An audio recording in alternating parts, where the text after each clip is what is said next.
Bien.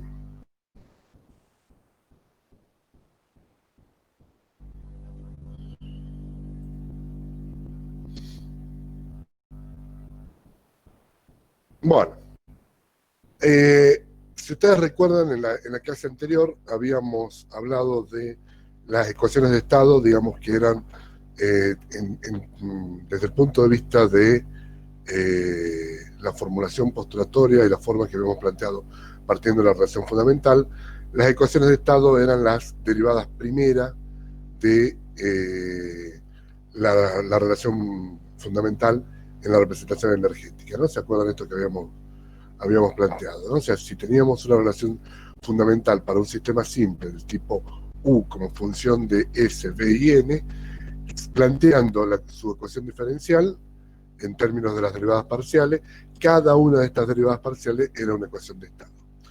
El tema es que, si bien nosotros en la mayoría, en el 99,99%, no tenemos la relación fundamental, sí podíamos acceder a las ecuaciones de estado a través de, en general, metodología básicamente empírica. Si bien hay algunos ejemplos, como el caso de la ecuación de Van der Waals, que se puede acceder a ella a través de dos caminos distintos. Uno era siguiendo la metodología científica, es decir, planteando hipótesis y a partir de esa hipótesis construir las ecuaciones, como no era la teoría cinética de los gases para llegar a la ecuación general de los gases ideales. Y otro camino alternativo era el método estrictamente empírico de eso. La ecuación de Van der Waals es una ecuación que el propio Van der Waals la desarrolla para corregir, analizando desde el punto de vista del método científico la ecuación de los gases ideales, replantea por qué no se cumple en determinadas condiciones, o mejor dicho, cuando ampliábamos el dominio de trabajo de la ley de gases ideales, es decir, mientras funcionábamos a presiones bajas y a temperaturas elevadas, la cosa iba bien. Pero en la medida de que empezábamos a aumentar las presiones y a disminuir las temperaturas, la realidad planteaba una diferencia con lo que predecía la ecuación de gases ideales, ¿no? Entonces, lo que hace Van der Waals es replantearse cada una de las hipótesis de la teoría cinética con la cual se había arribado por otra vía a la ley de gases ideales, y empieza a analizar los porqués de las desviaciones. Entonces llega a la conclusión que tiene que corregir, por un lado, por el tema de el volumen de la molécula que según la teoría cinética se consideraba despreciable frente al volumen del gas. Y cuando digo volumen de las moléculas, no es de una molécula, es la sumatoria de todos los volúmenes que la sumatoria de los volúmenes de todas las moléculas que componen ese gas. Cuando aumentan las presiones y disminuyen las temperaturas, ya no es tan despreciable, porque lo que comentábamos era que el espacio intermolecular disminuía. Entonces, se achicaba el volumen del gas, pero no el volumen de la molécula. Entonces, ya no era tan despreciable uno respecto del otro, ¿no? O sea, el volumen es la sumatoria del volumen de la molécula respecto al volumen del gas. Y por otro lado, el hecho de achicar distancias entre moléculas hacían aparecer las fuerzas intermoleculares, que eran de índole gravitatorio o electrostáticos, tanto de atracción como de repulsión. Entonces, ya no se cumplía la hipótesis de los choques totalmente elásticos entre partículas, que es lo que planteaba la teoría cinética. Entonces, Van der Waals plantea su ecuación, ¿sí? Y acá, voy a poner acá en grande tapando todo el resto, y Van der Waals, al plantear su ecuación de la forma que ustedes tienen acá, P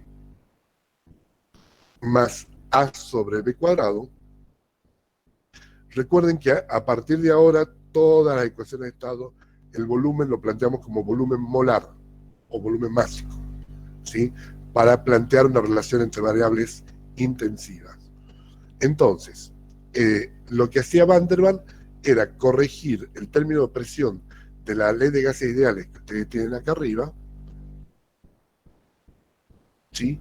Y modifica este término, lo modifica de esta forma, ¿sí? Agregando una constante A, o sea, modificaba la presión sumándole una constante A dividida por el cuadrado del volumen molar, y el volumen molar que aparecía en los gases ideales lo corregía con un término, una constante denominada B, también llamada covolumen, que corregía el tema de esa hipótesis que planteaba la teoría cinética respecto al volumen del gas en relación al volumen, a la sumatoria del volumen de las moléculas.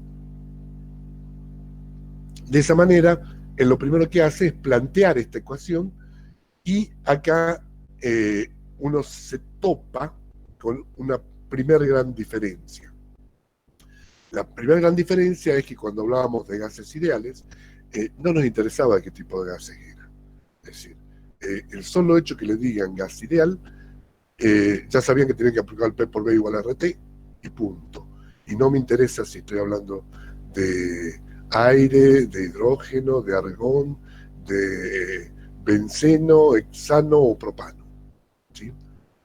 Si bien microscópicamente o químicamente analizando son gases totalmente distintos, el solo hecho que me digan, che, tiene comportamiento ideal, listo, chao, aplico P por B igual a RT y se acabó el problema.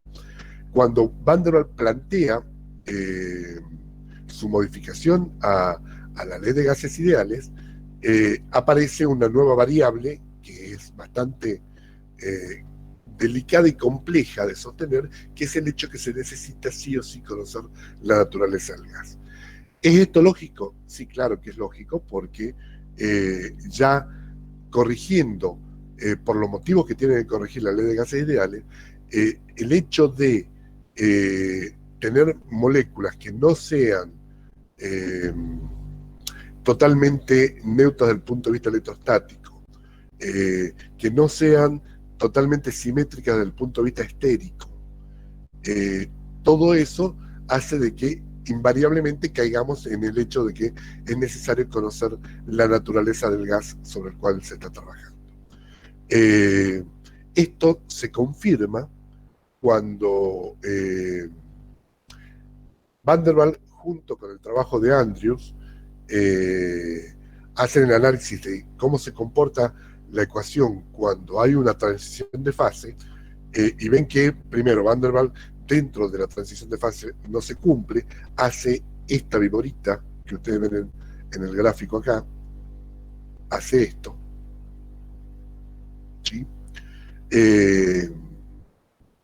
Y que obviamente para cada tipo de gas primero tenemos una campana de Andrews distinta, en situaciones distintas, digamos, o en zonas de la gráfica PV distintas, por decirlo así. ¿Sí? La campana de Andrews para el vapor de agua no es la misma para el dióxido de carbono, no es la misma para el helio, ¿sí? Y el hecho de que adentro de la campana Van der Waals no podía predecir qué es lo que iba a pasar, ¿sí? Hace replantear su situación, digamos, la condición de su ecuación, para básicamente analizar qué es lo que está sucediendo. Una de las cosas que yo le comentaba en la clase pasada es que Van der Waals tuvo la genialidad no solamente de modificar la ley de los gases ideales planteando una ecuación de estado siguiendo una metodología científica, sino de que da el puntapié inicial de cómo se debía encarar este tipo de ecuaciones de estado, pero además él mismo se da cuenta de que su propia ecuación tiene fallas groseras, ¿sí?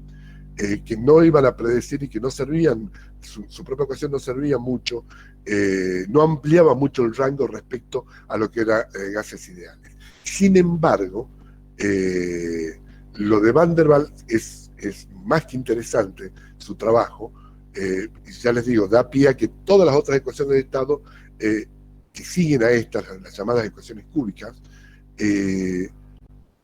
se basen sobre esta para hacer sus modificaciones y alcanzar cierto grado de aceptación en cuanto a la exactitud respecto a la desviación de la idealidad que presentaban estas ecuaciones de estado. Una de las características interesantes que se dan cuenta al hacer este tipo de análisis es el análisis alrededor del punto crítico y sobre todo, en especial, de la isoterma crítica. ¿Por qué? Porque encuentran de que la isoterma crítica, que es la isoterma que pasa por el punto crítico, que es el punto por encima del cual el fluido no presenta una transición de fase, esa isoterma, la isoterma crítica, era un punto de inflexión en un diagrama PV. Entonces, si era un punto de inflexión, aplicando la metodología matemática, sabemos de que la derivada primera tenía que ser igual a 0, la derivada segunda también tiene que ser igual a 0, y eso permitía plantear dos ecuaciones, ¿sí? Una es justamente derivar la ecuación de Van der Waals, que es lo que ustedes tienen escrito acá, derivar la ecuación de Van der Waals en la isoterma crítica, o sea, manteniendo constante la temperatura crítica, y sacan la derivada primera, y eso es igual a 0. Vuelven a derivar para sacar la derivada segunda respecto al volumen dos veces sobre la isoterma crítica, o sea, en el punto crítico, y obtienen otra ecuación que también se tiene que igualar a 0. Esto permite tener dos ecuaciones, o si se quiere, tres ecuaciones, donde la tercera sería la ecuación de Van der Waals misma, original, aplicada al punto crítico, y permite eso resolver los valores de constantes A, B y también del volumen crítico acá abajo. Ya les di, ya me voy a adelantar, o mejor dicho, dentro de un ratito vamos a hablar un poquito más de este encuentro del volumen crítico que hace Van der Waals, ¿sí? Lo interesante de esto es que claramente quedan enganchadas, entre comillas, o vinculadas esas constantes a una propiedad que es intrínseca del fluido que se está hablando, que es justamente los valores del punto crítico. Es decir, si uno intuitivamente sospecha que A y B tiene que estar relacionado con la naturaleza del fluido, una vez que se aplica este procedimiento para encontrar los valores de las constantes A y B, queda claramente demostrado que están directamente enganchados a los valores de las propiedades en ese punto crítico, en donde A, si ustedes se fijan acá, a ver, paso a la otra página, que es lo mismo, A está relacionada, la voy a poner un poquito más grande aquí, A está claramente relacionado con la temperatura crítica y la presión crítica, ¿sí? Es 27 por R cuadrado T crítico al cuadrado sobre 64 P crítico. B, el covolumen, también tiene una directa relación con T crítico y P crítico, ¿sí? Es R por T crítico sobre 8 P crítico. Esto es para el caso de la ecuación de Van der Waals, siempre me estoy refiriendo a esa ecuación, y el volumen crítico se cuenta como que es 3/8 de RT crítico P crítico. Ya vamos a volver en un ratito sobre eso. Esto le marca una serie de pautas al propio Van der Waals a reafirmar lo que él en principio estaba intentando demostrar, y también él empieza a darle forma a una idea en donde dice, pucha, yo se lo hago casi coloquial, pero la cosa es mucho más compleja, dice, a ver, ¿qué pasa si yo analizo dos fluidos totalmente distintos, pero trabajando en la cercanía del punto crítico? ¿Cómo se comportan? Y si lo hago a la mitad de los valores de su punto crítico, los dos fluidos, lo hago trabajar a los dos, no a la misma presión y a la misma temperatura, lo hago trabajar a la misma distancia, por decirlo así, de su punto crítico, de cada punto crítico, o sea, del correspondiente a cada fluido. ¿Cómo se comporta? ¿Sí? Ese es un punto interesante que vamos a analizar dentro de un ratito, porque lleva a conclusiones muy interesantes que van a simplificar la utilización de estas ecuaciones de estado. La ecuación de Van der Waals, propiamente así como está, no tiene mucho éxito, más allá de dar, digamos, tiene éxito desde el punto de vista académico y que permite sentar las bases para mejores ecuaciones de estado, ¿sí? La ecuación de Van der Waals propiamente en sí no da muchos resultados porque amplía muy poco el dominio de trabajo respecto a la ley de gases ideales.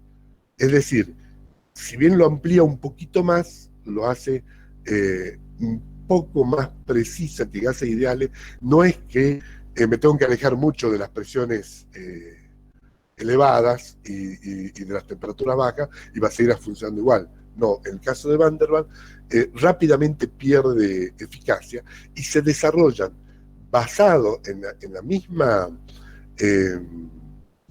las mismas condiciones que había planteado Van der Waals, se desarrollan otras ecuaciones de carácter cúbico que son bastante mejores y más precisas, ¿sí? Acá aparecen otras ecuaciones, por ejemplo, una muy interesante que aparece allá por el año 49, que es la ecuación de Redlich-Kwon, que se las voy a mostrar ahora, en donde fíjense que, así como está planteada acá, tiene una forma muy parecida a Van der Waals. Acá me están preguntando en el chat, a ver,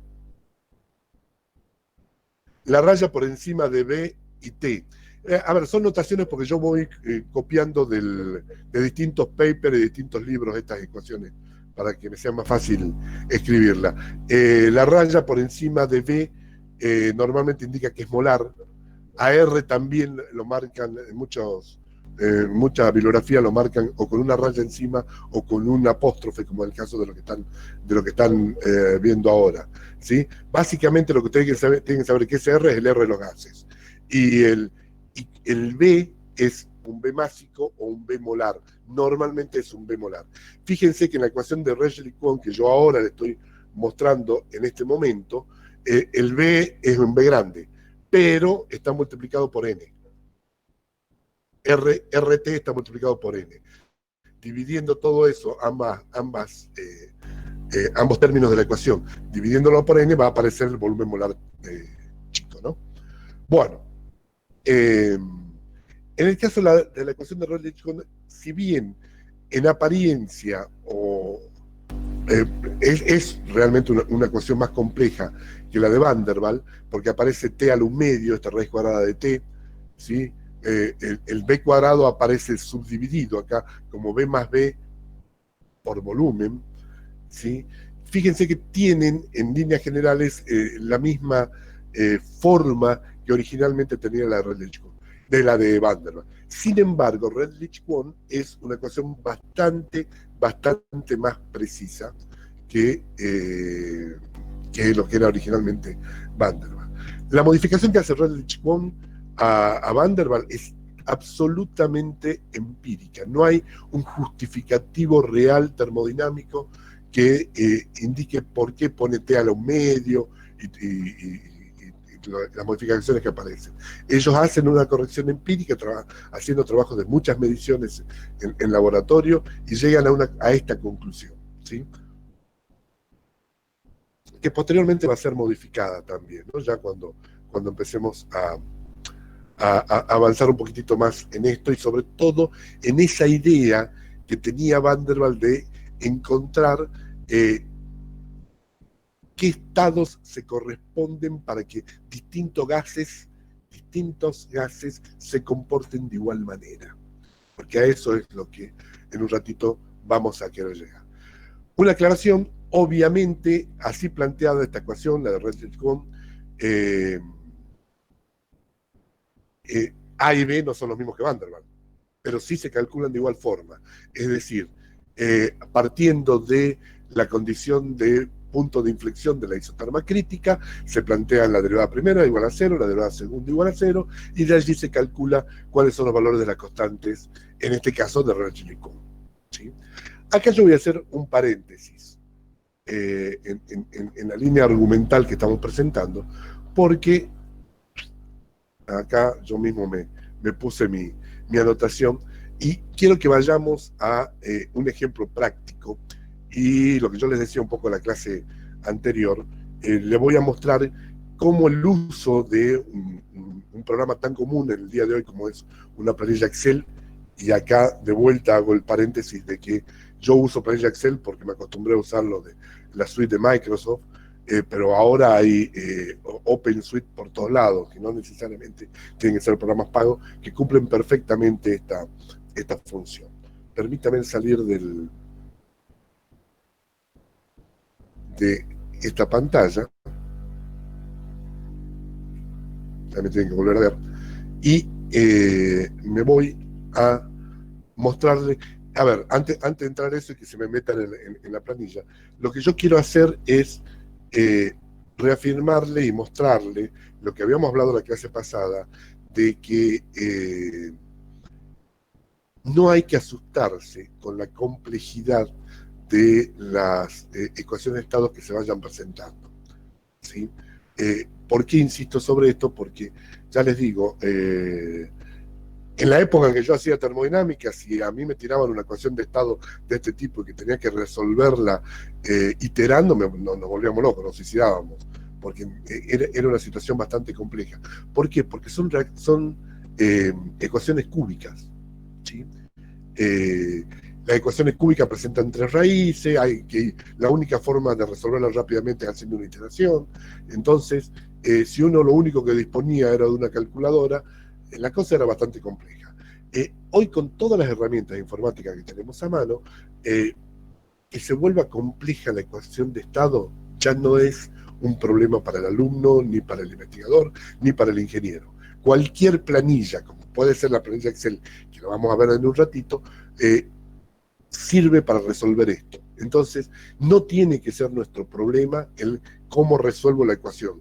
Lo hace unas herramientas que tenemos para ello. No nos tenemos que preocupar mucho por ello. Sí saber cómo se va a manejar, y es por eso un poco la idea de lo que yo le quiero mostrar acá.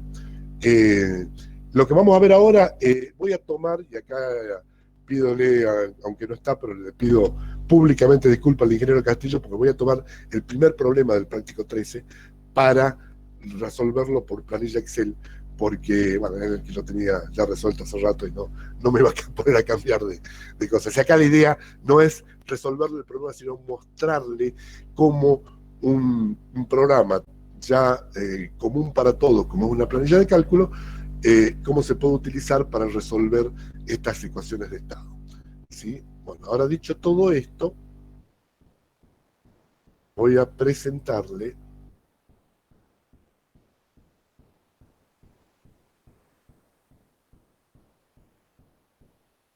la planilla.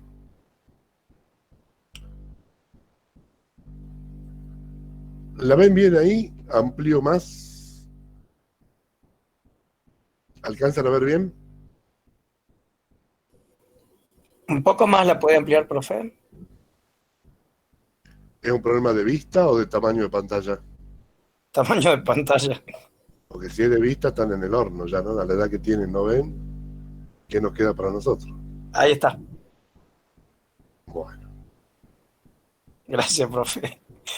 ¿Qué tan familiarizados están con las planillas de cálculo? Hago esta pregunta para saber si voy rápido en algunas cosas o no. Pueden contestar en el chat. Creo que bien. Ese es uno, el que acaba de contestar. El resto, Sí, profe, bien. bueno. Bien.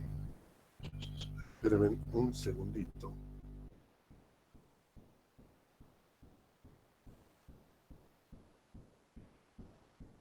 momento la voy a mostrar así, después la voy a... Bueno, a ver, ya les digo, este es el problema 1 del práctico. No me preocupan los valores que vamos a sacar, simplemente cómo se va a usar esta planilla. Ahora, ¿sí? Acá la pregunta es muy sencilla. Tenemos 70 kilos de dióxido de carbono y está a presión de 200 atmósferas y tiene un volumen de 90 litros. Eso es todo. Y hay que calcular la temperatura. Entonces, obviamente, digamos, vamos a ver los distintos pasos, las distintas formas, la primera que uno dice, bueno, a ver, aplico gases ideales y se acabó mi problema. Trabajando a 200 atmósferas de presión, les garantizo que el resultado que saquen por gases ideales va a estar absolutamente lejos del valor real que deberían observar en la práctica, digamos, ¿no? Bueno, a ver, a esta pregunta tan sencilla como calcúlese la temperatura de 70 kilos de dióxido, que está a 200 atmósferas y un volumen de 90 litros, vamos a ver cómo se la puede resolver rápidamente a través de distintas ecuaciones de estado. Los datos son 200 atmósferas, volumen 90 litros, la masa 70 kilos, el peso molecular del dióxido es 44 gramos por mol, lo que me da 1591 mol, y ya calculo acá de movidita el volumen molar, obviamente dividiendo estos 90 litros por este número de moles.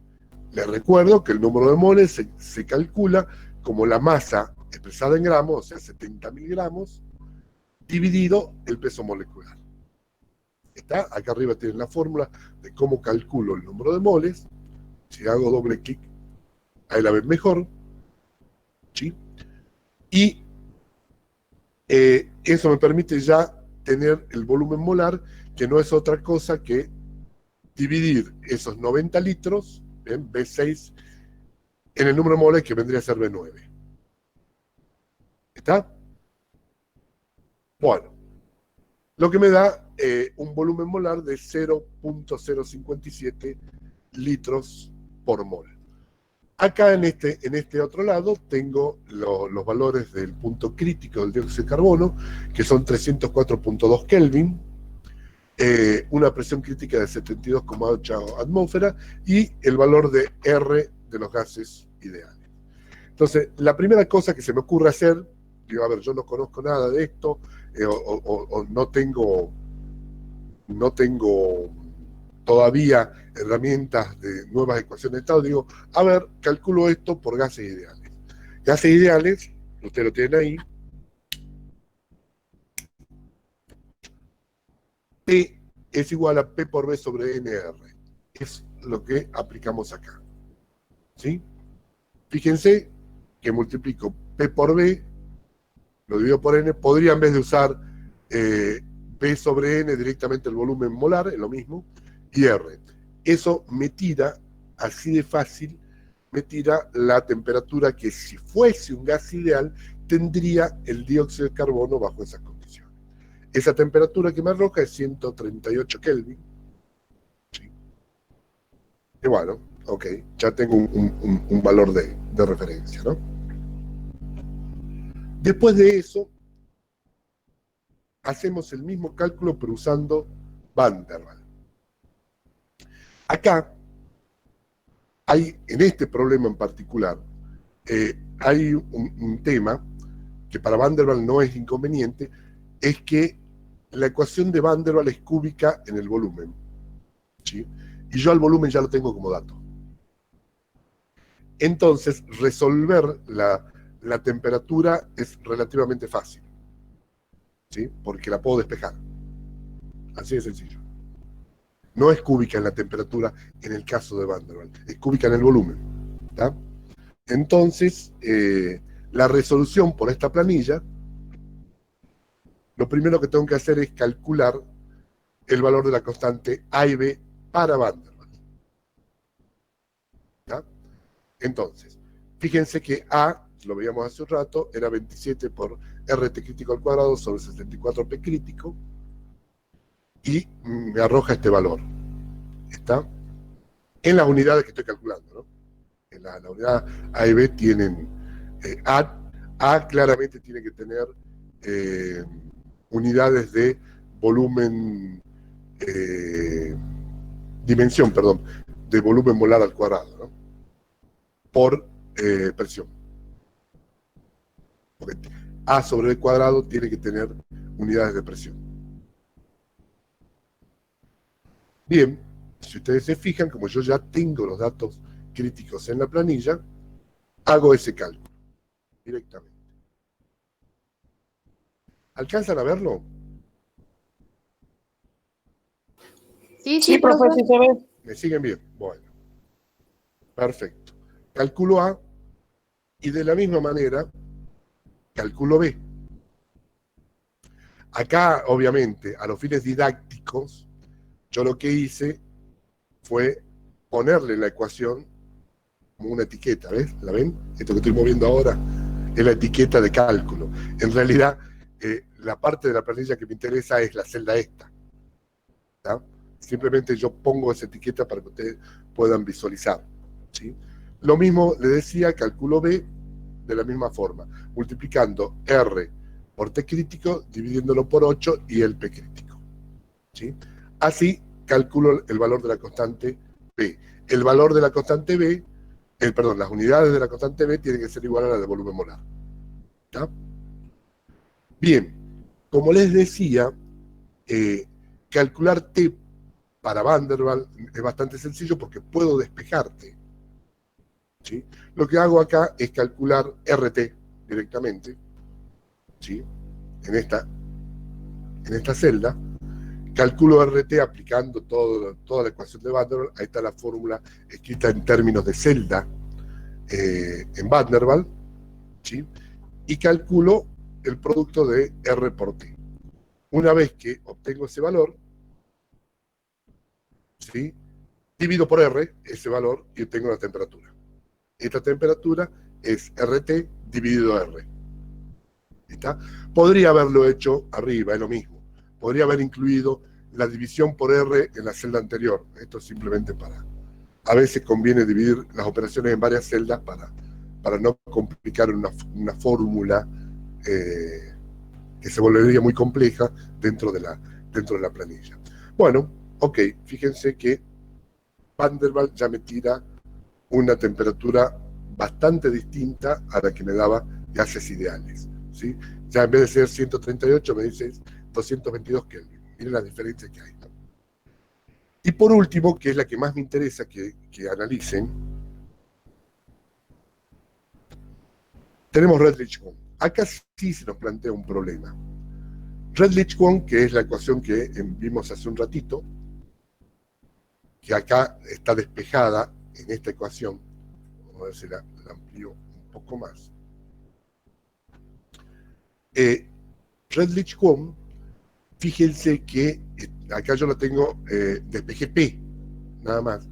No puedo despejar fácilmente T, porque está acá arriba en el numerador la temperatura, y después en el otro término está elevado a la menos un medio. Con lo cual no la puedo despejar directamente. ¿Qué hay que hacer? Una forma rápida de calcular esto, por supuesto que hay distintas metodologías y el cálculo numérico les da distintas opciones para calcular esto. Una forma rápida es iterar. ¿Qué significa iterar? Significa darle valores hasta que cumpla la igualdad. ¿Está? Entonces, fíjense que la presión, acá yo tengo, acá en la celda donde está la presión, si ustedes miran acá arriba, está la ecuación de Redlich-Kwon planteada, acá arriba en la barra de las fórmulas. ¿Sí? O ahí la tienen en la celda misma. Vamos a ampliar un poquitito más. No me admite más grande. En esa celda está armada Redlich-Kwon para la presión, ¿sí? En función de la temperatura. Y la celda de la temperatura, ¿sí? Con buscar objetivo. Paren, no se me adelante, no me spoileen. Bien, perdón. Qué gana de contarme el final de la película, ¿eh? Bueno, ahí, ¿qué hacemos? Puse toda, en la celda esta, en la celda C31, está la ecuación de Redlich-Kwon para la presión, ¿sí? En función de la celda F31, que es la de la temperatura. Entonces, lo que uno podría hacer es decir, bueno, perfecto, ¿cuánto tiene que valer la presión? La presión es dato. La presión vale 200 atmósferas. Entonces, lo que yo podría hacer es empezar a tirar valores. A ver, pongo 280 Kelvin acá. Tiene que cambiar la presión. Me baja la presión, 73. No, la tengo que subir. Pongo 290. Me da 117. Pongo 295. Me da 139. Lo que estoy haciendo es iterando manualmente, ¿sí? Pongo 300. Me da 160. Ya me voy aproximando un poquito más a 200. Pongo 315. Me da 225. Me pasé. O sea que la temperatura está entre 300 y 315. Bueno, así puedo ir aproximando hasta encontrar un valor de temperatura que cumpla de que la presión es igual a 200 grados, a 200 atmósferas. ¿Está? Sin embargo, este proceso, que no es tan complicado, lo puedo hacer manualmente, esto se puede simplificar con una función que tiene incorporado Excel, que es justamente la de buscar objetivos, se llama. Y ahora se las muestro. ¿Me siguen hasta ahí? ¿Todo bien? Sí, profe, hasta acá todo bien. Me voy a datos, acá arriba, y en análisis de hipótesis, acá, análisis de hipótesis, busco lo que se llama buscar objetivo, acá.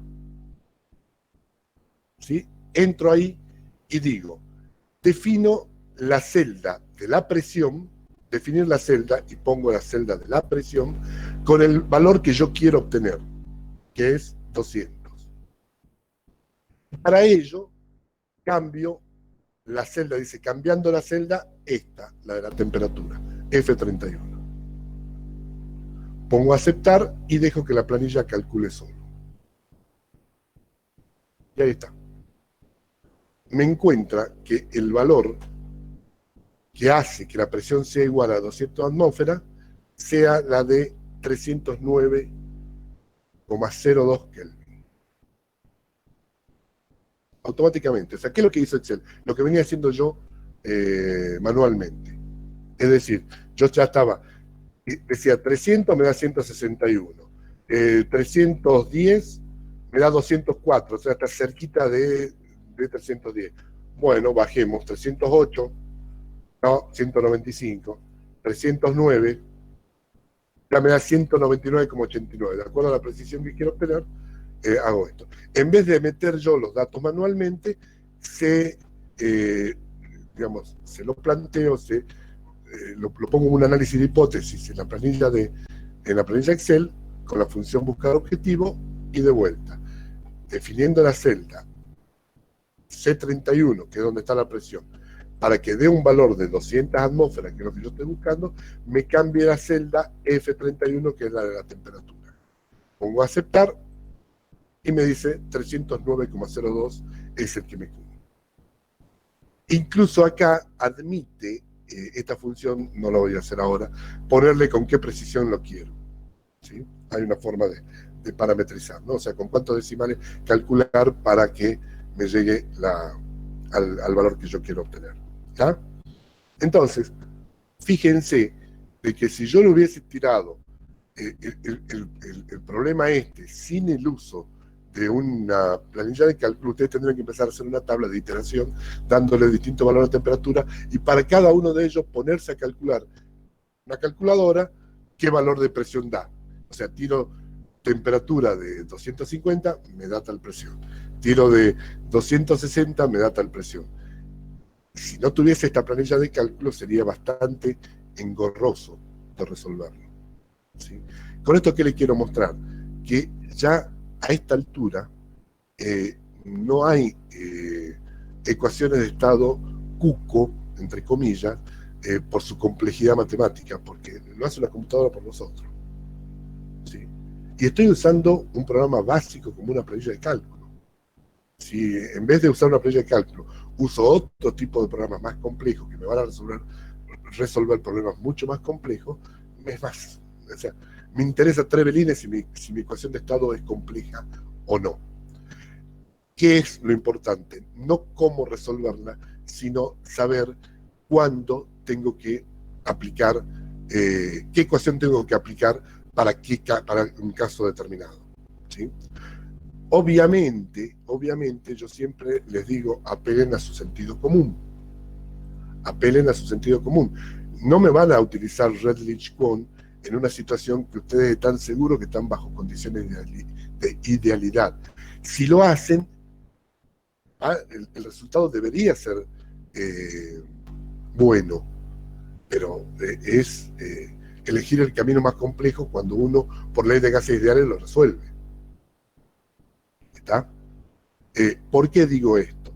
Porque ustedes fíjense, tanto ya lo habíamos visto con la ecuación de Van der Waals, que a presiones bajas y a temperaturas altas, estos términos de corrección se desprecian y terminamos cayendo en la ecuación de gases ideales. ¿Está? Ok. Bueno, con esto vuelvo a insistir, lo que tienen que saber es cuándo aplicar, ¿sí? Yo siempre cuento una anécdota, una experiencia que tuvimos en la planta, cuando nosotros por el año 2002, o sea, hace 18 años, quisimos arrancar de vuelta la planta de Río Blanco. Es una planta que tiene un alto consumo de gas, ¿sí? Por tipo proceso. Que si nosotros consumimos 90.000 metros cúbicos, 90.000 consumíamos, ahora ya no. Ahora consumimos 62.000 metros cúbicos de normal metros cúbicos de gas por día. Para que ustedes se den una idea, un domicilio llega a consumir, en el mejor de los casos, 200, 220 metros cúbicos por mes. Nosotros consumimos 65.000 por día. En el momento que la quisimos arrancar, nos cambiaron el tipo de medidor. O sea, la gente de Gasnor nos puso un medidor de consumo de gas mucho más sofisticado, que tenía telemedición, pito y flauta, y nos obligaron a poner ese medidor. Nosotros, uno de los ingenieros nuestros, zorro viejo, de amplia experiencia, dijo, ¿saben qué? Instalen el nuevo medidor, pero déjenos el viejo medidor, la turbina que teníamos antes, déjenos en línea también en serie para control nuestro, ¿sí? Bueno, discusión, ida y venida con la gente de Gasnor, vino todo el mundo, qué sé yo.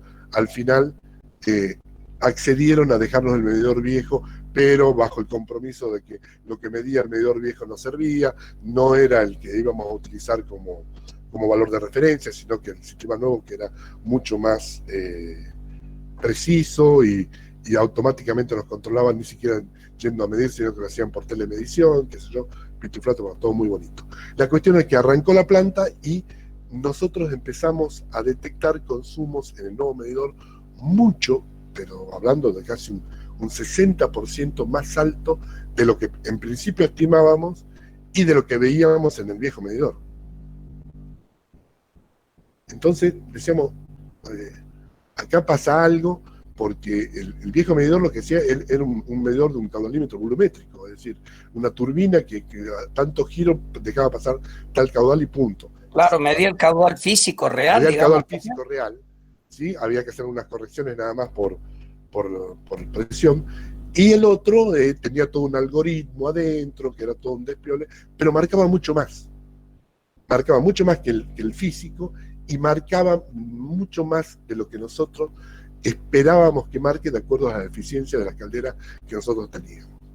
Bueno, fue todo unas idas y venidas, tuvimos que amenazar con ir al Enargas, fue todo un problema, hasta que en un momento dado ellos mismos sacaron como argumento de que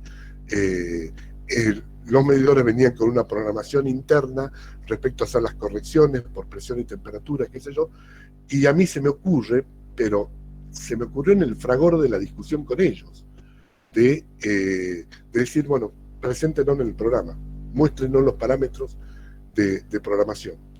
Cuando nos muestran el programa, el algoritmo que utilizaba el medidor para hacer las correcciones, en las ¿Toda la ecuación de instrucciones, gases ideales? no, en las instrucciones me decía de que usaba Rayleigh-Kwon. En realidad usaba RKS, que eso yo después vamos a hablar un ratito de eso. Y yo miro el algoritmo y veo, busco, por curiosidad mía y por el hecho de estar en termodinámica, porque cualquier otro ingeniero ni siquiera se hubiese fijado, esto de tarro, nada más. Busco la ecuación de Rayleigh-Kwon en la programación y me doy con que me aparecía un P cuadrado, una presión al cuadrado en la corrección.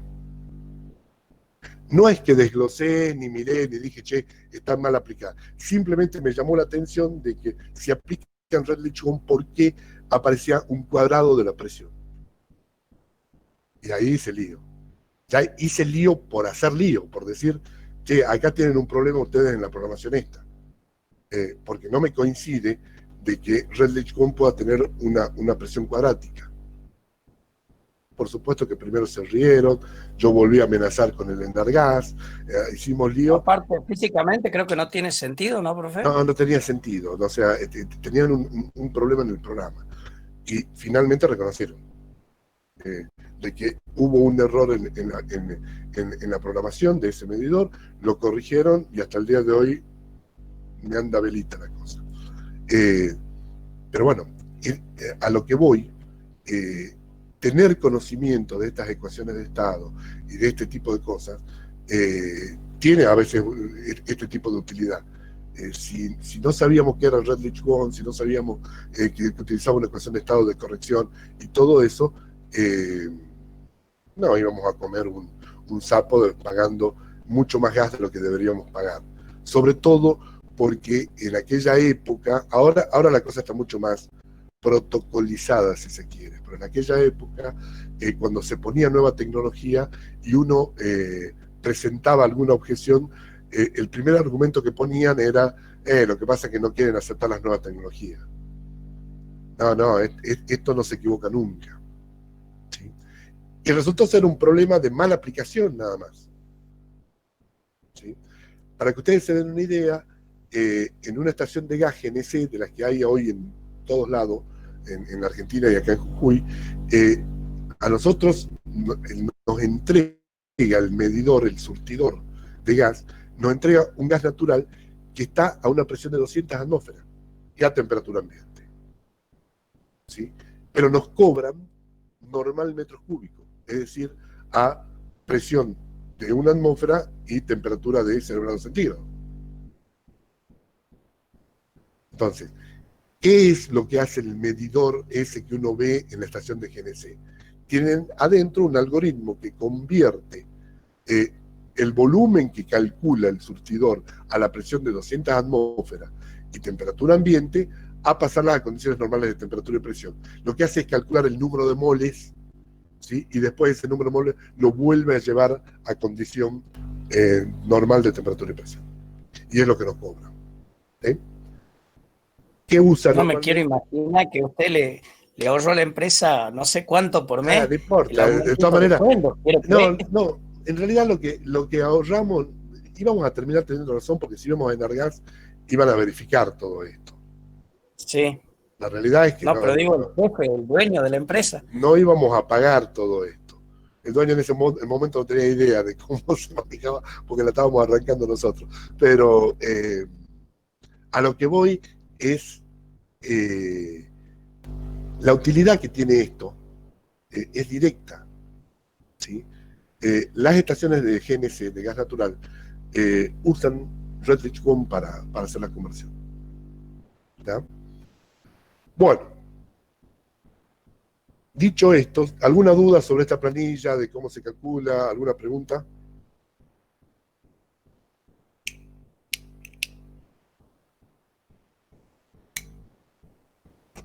denme un respiro mientras surgen las dudas. Profe, yo sí Sí. tengo una duda.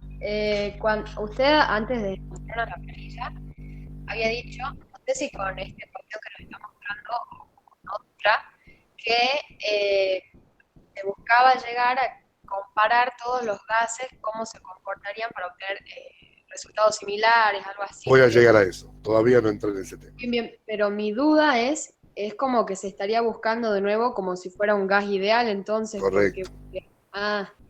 Correcto. Claro. Se busca, lo que se va a buscar, o lo que Van der Waal originalmente planteó y se planteó, es buscar ecuaciones generalizadas. ¿Sí? Que era lo que me daban gases ideales y que se perdió al hacer esto. ¿Sí? Entonces, ahora vamos a volver en un ratito sobre ese tema. Ya que estoy en el Excel, ¿sí? Y no le digan al ingeniero Castillo que le resolví el primer problema de la práctica, les voy a mostrar. Perdón, Oscar, yo le voy a decir. Ya, nunca me falta un bocón, ¿eh? Perdón, sí, doctor, no hay problema. Está muy bien. Ahora, ¿qué es lo que hice? Ya que estoy en el Excel, y se los muestro, para que ustedes... A ver, si ustedes se sientan en un Excel y se sientan a tontear en el buen sentido de hacer esto que yo hice acá o lo que se les ocurra, jugar con la ecuación de estado, van a ver cómo van aprendiendo al manipuleo de la ecuación. Yo acá, ¿qué hice? Van der Waal, en esta hoja. El mismo problema anterior, o sea, las mismas condiciones, qué sé yo, T crítico, P crítico y R, el mismo cálculo de las constantes de Van der Waal, y tiré una tabla en donde acá, en esta columna, si bien no lo puse, acá tengo lo pongo si quieren, el volumen molar,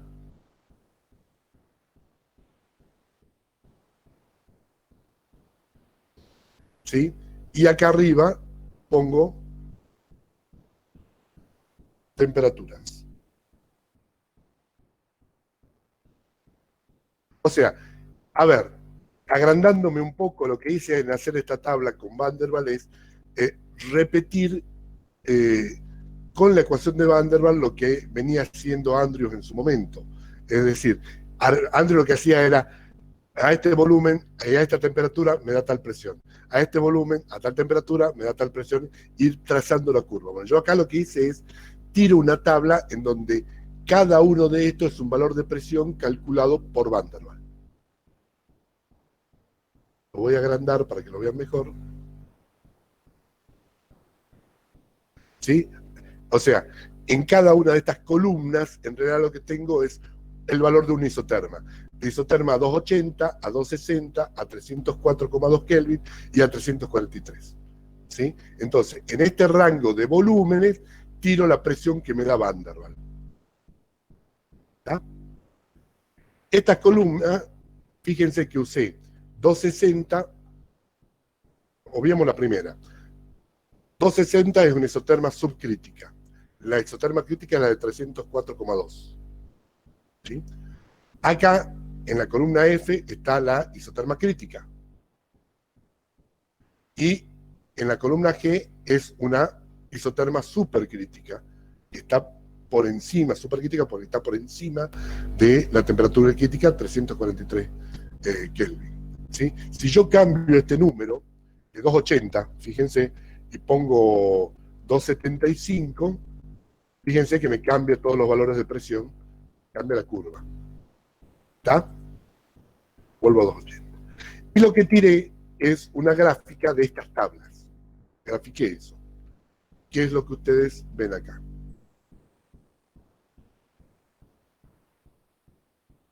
Ahí está con los distintos colorcitos. Fíjense, la verde es a 260. Bien subcrítica. La de 280 es también subcrítica, un poco más arriba. Fíjense la viborita que hace, por decirlo así. Evidentemente, acá adentro está la campana de Andrews, aunque no se la vea, acá está trazada. No sé si alcanzan a ver mi cursor. ¿Sí? acá, a ver si puedo, sobre esto. Profe, ¿usted hizo aproximación polilómica o...? No. Van der Waals, derecho. Ah, bien. No hice ningún tratamiento numérico. Directamente tiré en la tabla Van der Waals. ¿Sí? Entonces,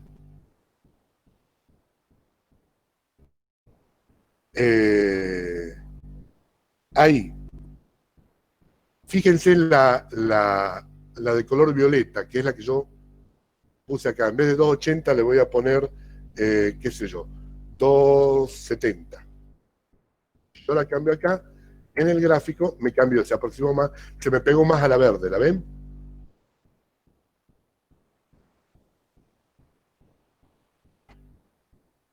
Ahí se ve mejor. ¿Sí? Si yo cambio de vuelta esa isotermia, en vez de 270 pongo 290, digamos que pasó en el gráfico, se me pega más a la roja. La roja, esta roja, es la que corresponde a 304,2. Lo ven acá en la leyenda. Es la isoterma crítica. Si ustedes ven, ¿sí? Si la miran con cariño,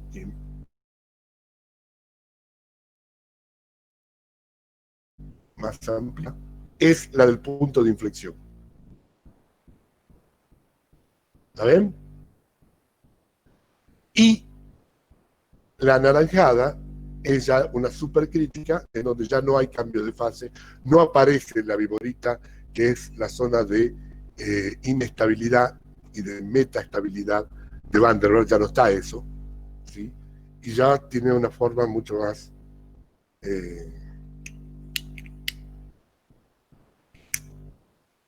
normalizada, por decirlo así, ¿no? De todas maneras, Van der Waals realmente funciona en la zona de un poquitito más ampliada en la zona de gases ideales, presiones bajas, o sea, en este sector, en la zona de la derecha inferior. Ahí es donde mejor funciona Van der Waals. Por eso el hecho de que Van der Waals no se usa, porque corrige muy poco la ley de gases ideales. O sea, amplía muy poco el dominio de trabajo. Rayleigh-Cohn ya lo mejora bastante. ¿Está? Bueno. Eso es lo que le quería mostrar. ¿Alguna pregunta? Y si tuviera que realizar esa gráfica con los gases ideales, ¿cómo sería, profe, más o menos? Una hipérbola. Ah, bien, perfecto. Ahora sí. Claramente es una hipérbola. ¿Sí? Ahí no hay mucho que darle. A ver. Si yo acá es P por B, voy a hacer la de 290, la voy a hacer gas ideal, a ver si puedo. Es más, sería RT sobre B, nada más, ¿no es cierto? Entonces, es R, que yo la tengo como constante acá, por T, que la tengo que clavar.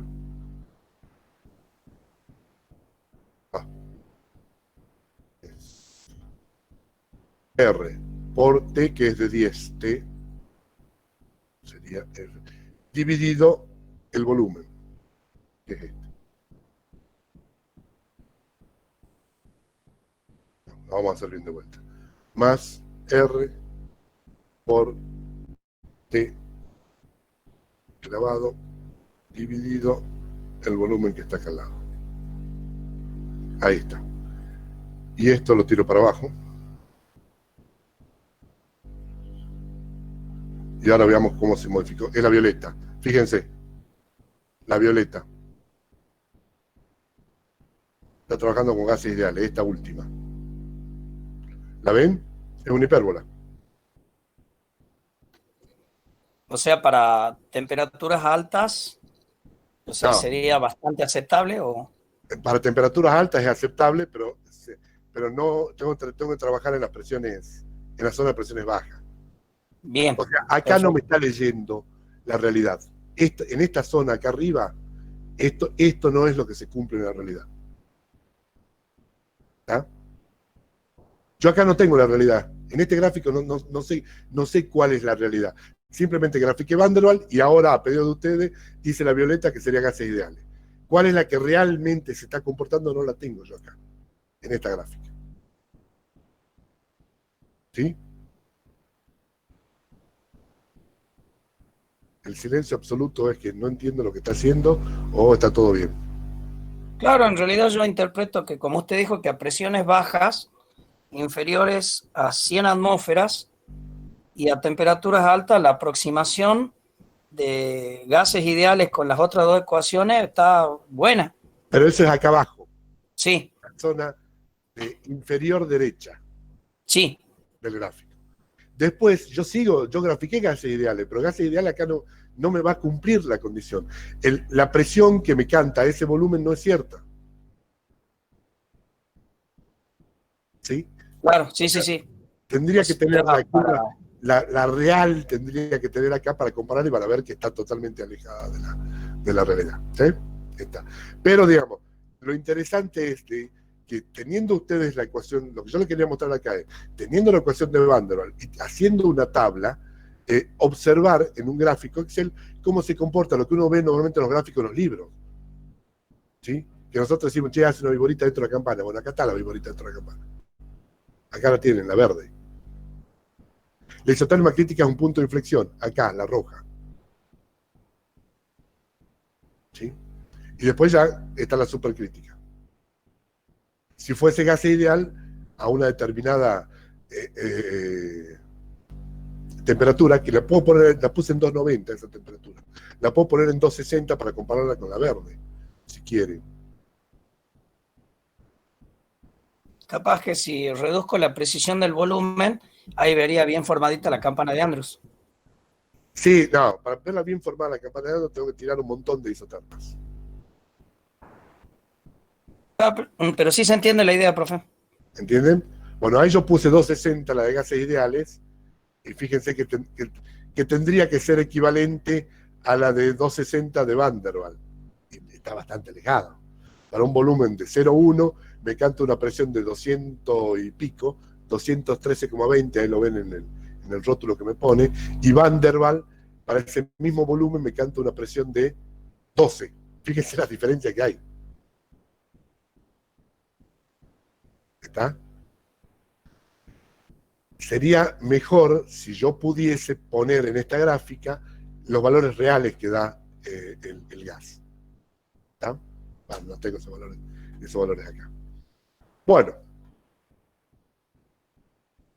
¿Alguna duda más? Que ahora vuelvo a lo interesante de Van der Waals.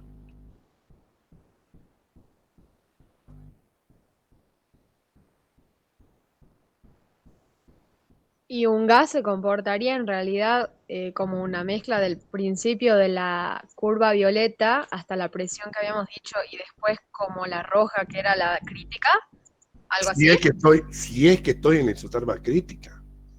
Ah, solo ahí, digamos. Claro, Ah. solo ahí. En realidad, un gas real acá abajo, en la zona de la viborita, no hace la viborita, hace una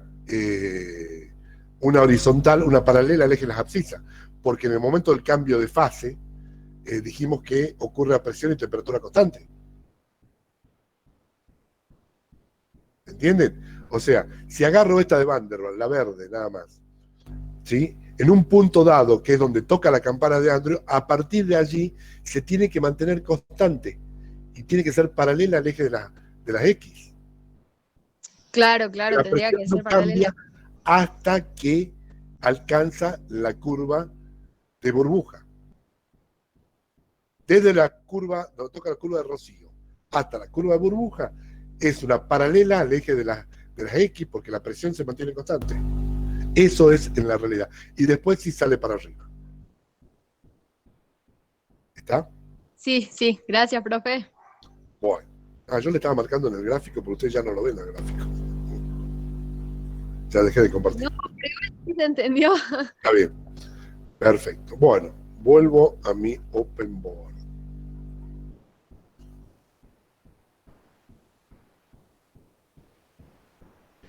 Ver planilla Excel, ya lo vimos. Ok. Bueno, Ahora, Van der Waal, ahora vuelvo a la idea que habíamos hablado anteriormente. Van der Waal se da cuenta de que, primero, digamos, la primera gran cosa que logra, le decía, es vincular esa constante que intuitivamente estaban vinculadas o estaban enganchadas a la naturaleza del fluido, ya los vincula con propiedades termodinámicas directas, que son los valores del punto crítico. O sea, les decía que encuentra que A y B están directamente enganchadas a los valores del punto crítico, que es, como decirles, está directamente enganchada al DNI de cada fluido que estamos hablando. Es decir, los valores del punto crítico es como la huella digital de cada fluido. ¿Sí?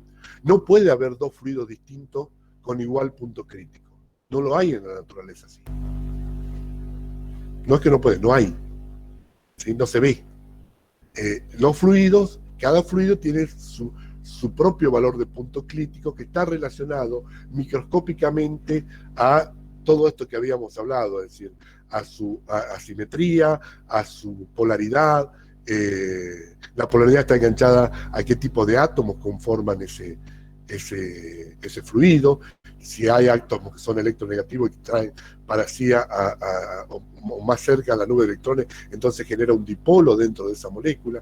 O sea, todo eso marca cuáles son los valores de las variables de estado termodinámicas en el punto crítico. ¿Sí? Entonces, la primera cosa Van der Waal dice, al relacionar sus constantes que corrigen la idealidad, o mejor dicho, corrigen la ley de gases ideales, y encuentra a través de este mecanismo de que está directamente vinculado con la naturaleza del fluido. Directo. Matemáticamente se lo ve porque relaciona con el punto crítico. Entonces, él se plantea que dice, sí, lo que gas ideal dice, si ustedes se ponen a pensar desde otro punto de vista, gas ideal dice, dos gases que están a la misma presión y a la misma temperatura tienen el mismo volumen. Dos gases, y ahora se las cambio un poquitito, dos gases distintos, gas ideal, dos gases distintos que se comportan idealmente a igual presión y a igual temperatura tienen el mismo volumen. Eso es lo que me dice gas ideal. Lo que ahora plantea Van der Waal le dice, si esto está relacionado, si los valores de trabajo de un fluido están relacionados a su cercanía o lejanía, o a su distancia del punto crítico, ¿qué pasaría si dos gases distintos están trabajando a igual distancia de su punto crítico?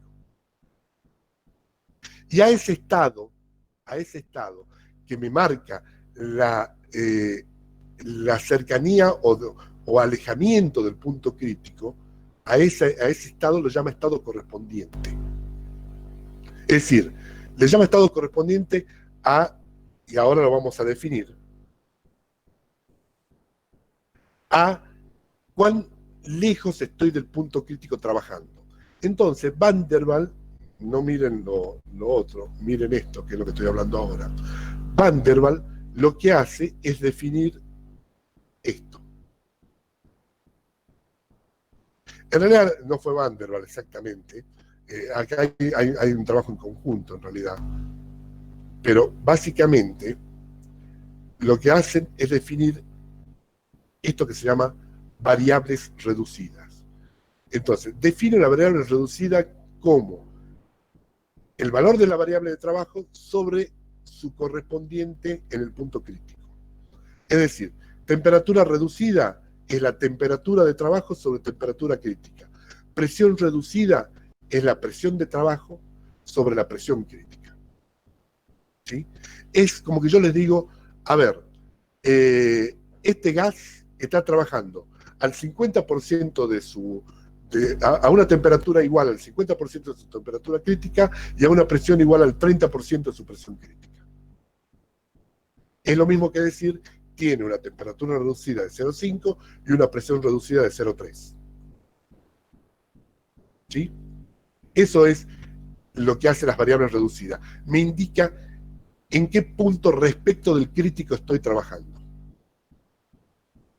Entonces, la hipótesis que plantea Van der Waals es, che, y si dos gases están trabajando a los mismos valores de variable reducida, a igual valores de variable reducida, ¿se comportarán igual?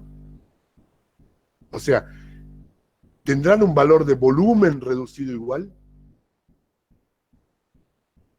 O dicho de otra forma, ¿estarán alejados igual de la idealidad?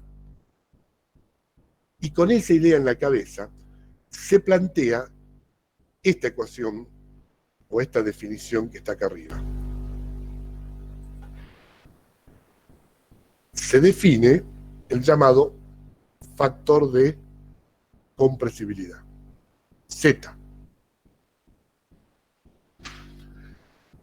Z, lo voy a escribir aquí, con mi maravillosa letra, es el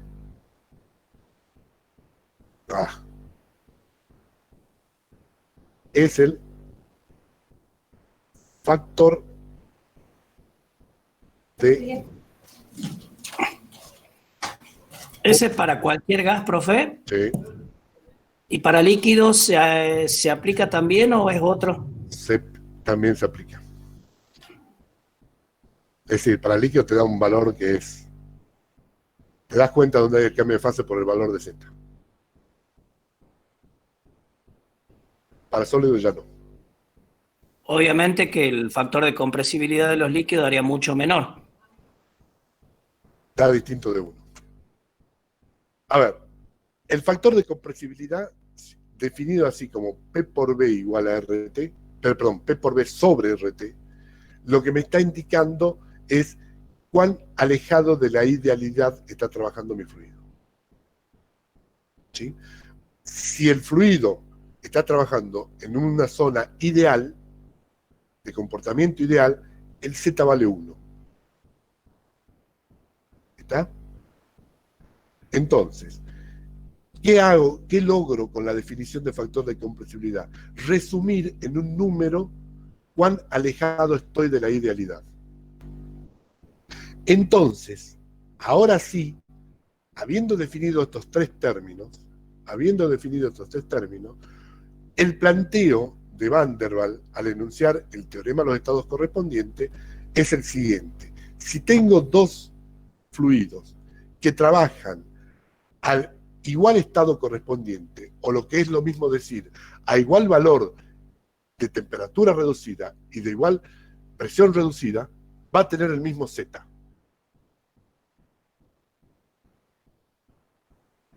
Esto es una genialidad. ¿Por qué? Porque de cumplirse, estoy volviendo a una generalización y si bien no me puedo terminar de despegar del hecho de conocer la naturaleza del gas, ya trabajo con una fórmula, una ecuación de estado que está generalizada. ¿Me entienden? Entonces, definiendo, resumo de vuelta todo lo que dije, definiendo el factor de compresibilidad como Z igual a P por B sobre RT, en donde es un número que me indica cuán lejos estoy de la idealidad, ¿sí? Y planteando que si dos fluidos trabajan a la misma temperatura reducida y a la misma presión reducida, van a tener el mismo Z, el mismo factor de compresibilidad. Eso se resume diciendo que el Z de cualquier fluido es una función de la temperatura reducida y de la presión reducida. Así lo planteó originalmente Van der Waals. ¿Ya? Fíjense que yo acá dejo un espacio en blanco. No cerré el paréntesis ahí. Dejé este espacio en blanco y lo hice a propósito. Porque vamos a tener una corrección posterior a esto. Pero la primera idea básica que quiero que ustedes asimilen es eso. Es decir, vuelvo a hacer la comparación. Estoy en gases ideales. Con gases ideales yo digo, Dos gases distintos que están a igual presión y a igual temperatura van a tener el mismo volumen. ¿Sí? Se van a comportar de igual forma. A igual presión y igual temperatura. Que es lo mismo que decir, che, para la gasa ideal a mí no me interesa de qué gas estoy hablando. Si está a una presión y a una temperatura determinada, tienen el mismo volumen. Chau. ¿Está? Cuando pasamos a la fase de análisis de gas real y vemos que es necesario introducir el tema de la naturaleza del gas, porque es justamente lo que hace que se desvíe de la idealidad el comportamiento de estos fluidos, con el teorema de los estados correspondientes, lo que se busca es hacer un planteo similar al de los gases ideales. Similar, parecido. Entonces, con el teorema de los estados correspondientes lo que decimos es, si tengo dos fluidos que trabajan a igual presión reducida y a igual temperatura reducida, o lo que es lo mismo decir, como el propio Van der Waals lo planteó, a igual estados correspondientes, y él le llama estados correspondientes a las variables reducidas, voy a tener el mismo comportamiento, que es lo mismo que decir, voy a tener el mismo Z. Entonces, el Z, según el teorema de los estados correspondientes así planteado, es una función de la temperatura reducida y de la presión reducida. ¿Está claro? Ahora vamos a ver cómo calculamos el ZS. ¿Sí? ¿Preguntas? ¿Hasta aquí?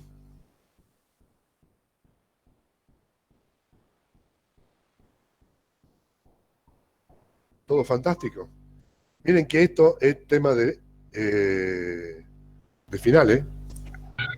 Profe, disculpe, ¿cuándo van a subir las otras teorías? Porque yo estoy perdida realmente. Ya teóricamente me dijo el ingeniero Castillo que subía ahora todo esto. Ah, bueno, profe. Él ya tenía lista la teoría que compartimos con el doctor Gali, y la última teoría que di yo el viernes ya la tenía, la iba a hacer hoy para subirla. ¿Sí? Pero no es para perderse el tema, tienen que pensarlo, nada más. Obviamente, revean la teoría, pero acá, a ver, vuelvo a resumir todo de vuelta para que les quede claro. Yo vengo con... Primero tengo ecuación de estado, o sea, no tengo acceso a la relación fundamental, tengo acceso a las derivadas parciales. Esos accesos a las derivadas parciales vienen por la vía empírica o por una vía de siguiendo el método científico, ¿sí? Que es la forma que Van der Waals hace su primer planteo